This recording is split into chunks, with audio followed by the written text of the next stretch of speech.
Halo, assalamualaikum warahmatullahi wabarakatuh. Perkenalan dulu, nama saya Nabila. Di sini saya akan menjelaskan mengenai paragraf. Tonton sampai akhir untuk mendengarkan mengenai paragraf. Terima kasih.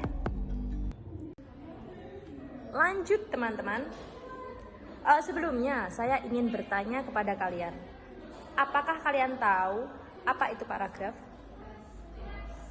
Ya, benar sekali, tepat. Jawaban Anda sangat-sangat tepat. Meskipun kalian tidak menjawab di bibir, tapi saya tahu isi hati Anda karena hati kita sama. Sama-sama menunggu kepastian. Asik.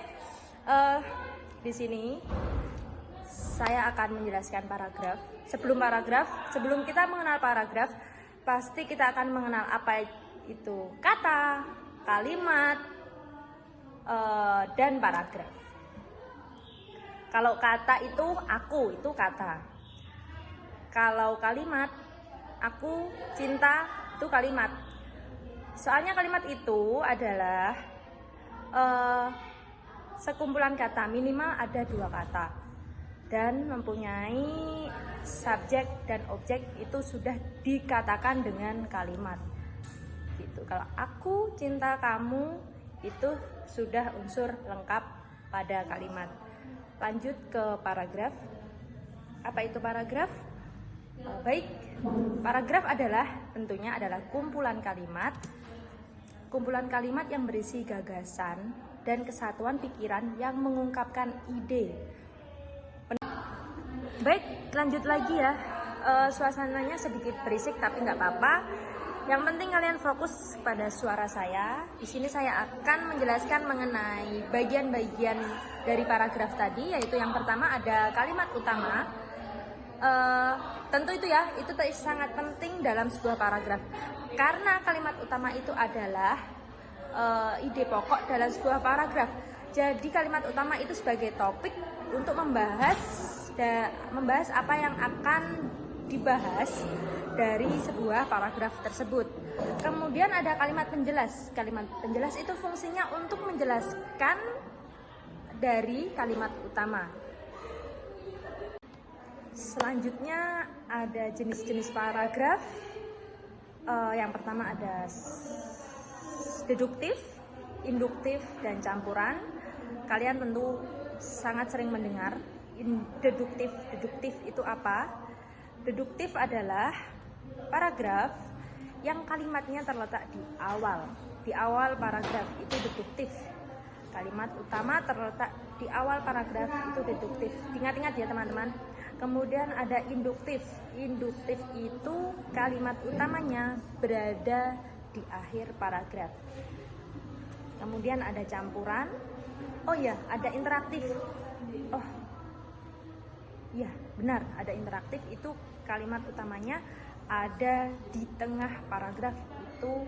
Kemudian ada campuran.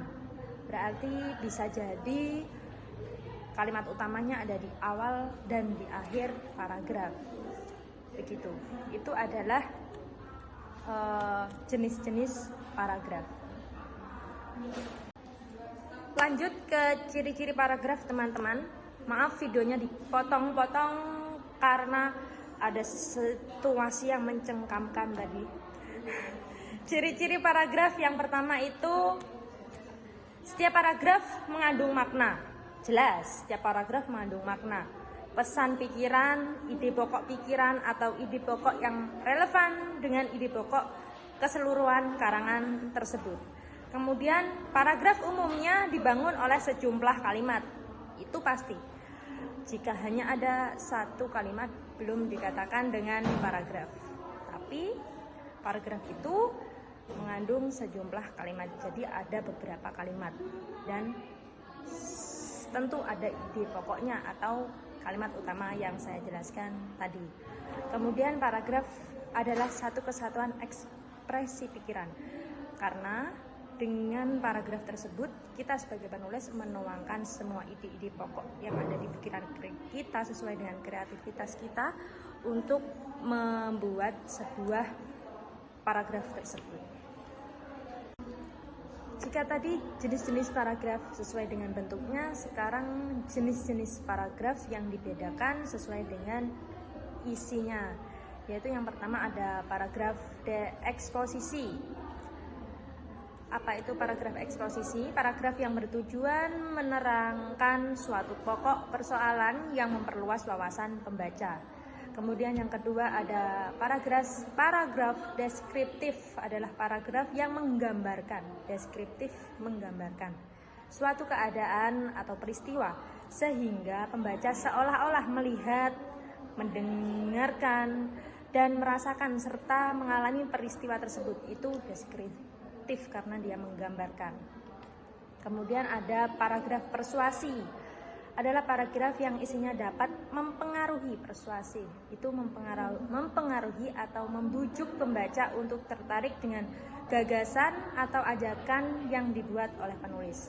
Kemudian ada paragraf argumentasi atau argumentatif, adalah paragraf yang isinya dapat meyakinkan pembaca sehingga memperoleh dan menerima gagasan dalam sebuah karya yang dibuat penulis. Kemudian selanjutnya ada paragraf naratif, yang di dalamnya adalah menceritakan suatu peristiwa atau sebuah masalah sehingga membuat pembaca menjadi terhibur atau terharu. Baik teman-teman, terima kasih. Itu tadi penjelasan dari saya mengenai paragraf. Kurang lebihnya saya mohon maaf. Sekian, terima kasih. Wassalamualaikum warahmatullahi wabarakatuh. Dadah, sampai bertemu lagi.